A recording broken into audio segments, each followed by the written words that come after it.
Thiruvananthapuram medical college പരിസരത്ത് നിന്ന് കണ്ടെത്തിയ നവജാത ശിശുവിന്റെ മൃതദേഹം പഴയതെന്ന് ഉറപ്പിച്ച് പോലീസ്. കുട്ടിയുടെ മൃതദേഹത്തിൽ ആന്തരിക അവയവങ്ങളില്ല, ലാബിൽ സൂക്ഷിച്ചിരുന്ന മൃതദേഹം എന്നാണ് പോലീസിന്റെ നിഗമനം. റിനു ശ്രീധർ തിരുവനന്തപുരത്ത് ചെയ്യുന്നു. റിനു, നേരത്തെ മൃതദേഹം കൊടുത്തുവിട്ടപ്പോൾ ബന്ധുക്കൾ ഉപേക്ഷിച്ചതാകാമെന്നൊരു വിശദീകരണമൊക്കെയാണ് വന്നത്. ഇപ്പോൾ ആരോപണമന ഇപ്പോൾ ആശുപത്രിക്കെതിരെ തിരിയുന്നു. എങ്ങനെയാണ് ലാബിലെ മൃതദേഹം ബാഗിൽ പാർക്കിങ്ങിലെത്തിയത്?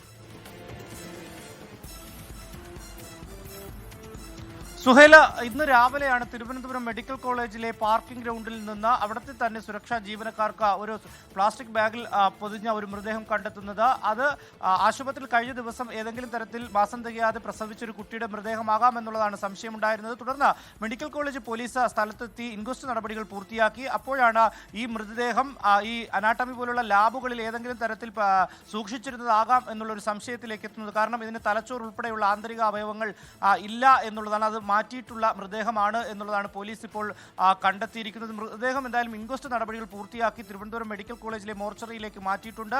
അന്വേഷണം പുരോഗമിക്കുന്നു എന്നുള്ളതാണ്. നമ്മൾ SITയിലും അതുപോലെ തന്നെ മെഡിക്കൽ കോളേജിലും അന്വേഷിക്കുമ്പോൾ ഈ ആശുപത്രികളിൽ ഒന്നും തന്നെ കുട്ടികളുടെ മൃതദേഹം ഇത്തരത്തിൽ ഫോർമാലിനോ അല്ലെങ്കിൽ മറ്റ് രാസവസ്തുവിലൊന്നും തന്നെ സൂക്ഷിച്ചിരിക്കുന്ന ഒരു സാഹചര്യം ഇല്ല എന്നുള്ളതാണ് അവർ അറിയിക്കുന്നത്. പിന്നെ എങ്ങനെയാണ് ഈ മൃതദേഹം ഇവിടെ എത്തിയത് എന്നുള്ളതാണ് ഇനി അറിയേണ്ടത്. പോലീസ് അന്വേഷണം പുരോഗമിക്കുന്നു. എന്തായാലും പോലീസ് ഇപ്പോൾ കൃത്യമായി തന്നെ അത് നിരീക്ഷിച്ചു വരികയാണ്, അന്വേഷിച്ചു വരികയാണ്. എന്തായാലും സ്ഥിരീകരിച്ചിട്ടുണ്ട് ഈ മൃതദേഹം കഴിഞ്ഞ ദിവസങ്ങളിലൊന്നും തന്നെ ആശുപത്രിയിൽ പ്രസവിച്ചതല്ല എന്നുള്ളതാണ്. ലാബിൽ നിന്നുള്ളതാണെന്ന് പറയുമ്പോൾ ഈ മെഡിക്കൽ കോളേജ് ലാബിലുള്ളത് തന്നെയാണെന്ന് ഉറപ്പിക്കാനാകില്ല ഈ ഘട്ടത്തിൽ.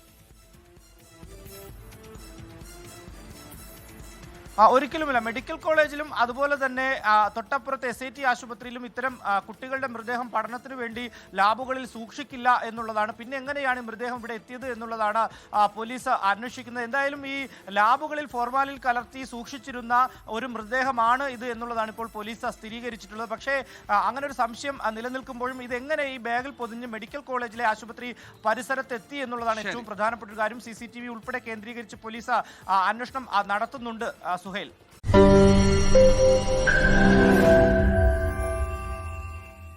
ലോകത്തെവിടെയായാലും ഏത് സമയത്തും 24 വാർത്തകളും ഓഗ്മെന്റഡ് റിയാലിറ്റി പാക്കേജുകളും എക്സ്പ്ലെയിനറുകളും വിശദമായി കാണാൻ ഞങ്ങളുടെ YouTube ചാനൽ നിങ്ങൾക്ക് സബ്സ്ക്രൈബ് ചെയ്യാം.